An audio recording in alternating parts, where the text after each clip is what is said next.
এখন হচ্ছে ডিসেম্বর মাস 3 তারিখ বলা যায়। তো 2024 সালের শেষের দিকে তো ক্রিপ্টোকারেন্সি নিয়ে কিছু কথাবার্তা বলবো। এখন রাত কয়টা বাজে? মেলা রাত বাজে, যাই হোক। 4:48।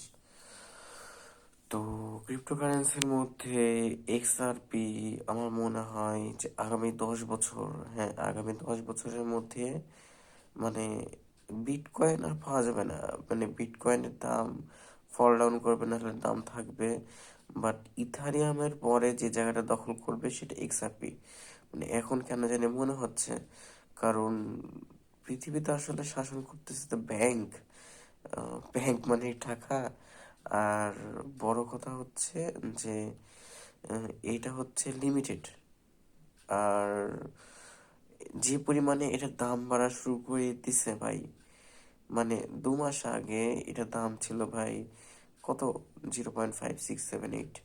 এখন এটার দাম $2.78। আর আগামী 10 বছর পর এটার দাম দেখা যাবে 1,000 $2,000 করে। দেখা যাক এখন। যাই হোক, ভিডিওটা করে রাখলাম। আপনারা যদি পারেন এক্সআরপি কিনে রাখেন। কিছু না ভাই, অ্যাটলিস্ট একটা, only one, buy only one XRP if you can not, so please buy 0.5 or 0.25, but buy একটা ক্রয় করেন ভাই, একটা একটা। ভাই পরে পস্তাবেন।